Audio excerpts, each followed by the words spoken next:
m'appelle Jean-Charles Tergent, je suis directeur de l'association Avenir Vacances, animation et vacances au service de l'éducation, association qui a été créée en 2014 et qui fête ses 10 ans cette année. On est implanté dans la Sarthe depuis 6 ans, dans la région Pays de la Loire. Nos séjours vacances s'adressent à des enfants en situation complexe due à un handicap, de l'autisme, des troubles du comportement importants. On leur permet de jouer ensemble en petits groupes dans la forêt, dans leur forêt de vacances. Ils vont aller construire des cabanes, se promener en forêt, prendre soin des animaux, faire des feux de camp, vivre ensemble tout simplement. Tout ça grâce à des animateurs volontaires et engagés en contrat d'engagement éducatif qui viennent régulièrement sur les périodes de vacances scolaires.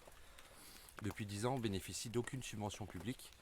Nos sollicitations pour aménager 6 hébergements inclusifs et durables restent complètement vaines depuis 6 ans, avec un renvoi entre les acteurs.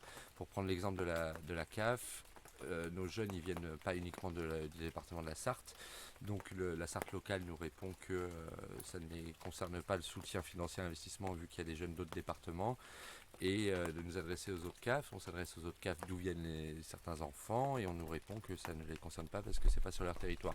Donc au-delà des beaux règlements d'action sociale, en fait les aides n'existent pas forcément pour tout le monde derrière.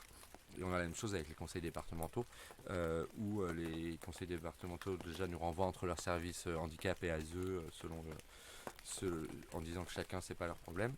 Et après nous renvoient vers les autres départements, mais les autres départements nous disent que c'est pas leur territoire, donc ne soutiennent que les actions de leur territoire, mais on accueille quand même leurs jeunes. Donc tout ça nous fait un peu tourner en bourrique depuis 6 ans.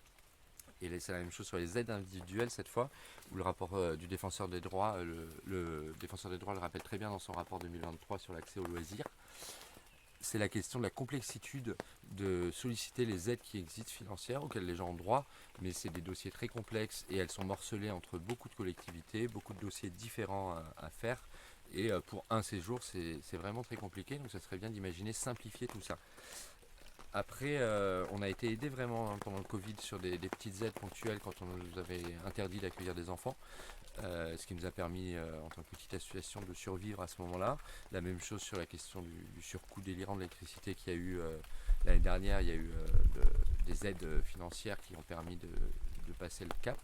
Maintenant, il ne faudrait pas oublier que là, on nous demande, depuis le week-end dernier, il y a eu un décret qui autorise les départements à placer les gamins de l'ASE ados dans des colos. Il ne faut pas oublier de faire suivre les moyens financiers derrière pour pouvoir réaménager les centres de vacances sur des modèles durables et inclusifs. Et après, c'est parce qu'il y a des aides qui existent, on va me répondre sur le modèle durable, mais sur l'exemple de l'ADEME, où on a passé des heures et des jours, c'est théoriquement oui, mais à la fin, il y a toujours une petite étoile qui fait qu'il n'y a rien en fait finalement, ou quelque chose de très symbolique avec un ou deux zéros, mais qui n'aide pas structurellement le projet à se mettre en œuvre. Et c'est la même chose sur les autres aides, sur l'exemple des prêts bancaires où on a des mois d'études, de consulting et compagnie qui coûtent une blinde et où tout le monde y met beaucoup d'énergie pour qu'à la fin l'accord soit théoriquement oui, mais sous réserve d'avoir tant de subventions publiques, on pourra vous déclencher un prêt. Et ben c'est bien, ça fait 4 ans qu'on a des accords de prêts colossaux, mais que tant qu'aucune miette de subvention publique ne nous parvient, tout ça c'est bloqué, donc on tourne en rond. Donc ça serait vraiment urgent d'organiser une table ronde des financeurs, pour travailler ensemble sur un nouveau modèle économique, social, pour toutes les solidarités, et de sortir de la logique clairement des appels d'offres qui tend vraiment vers la marchandisation du secteur non lucratif et social. Merci, j'espère que notre appel sera entendu en urgence.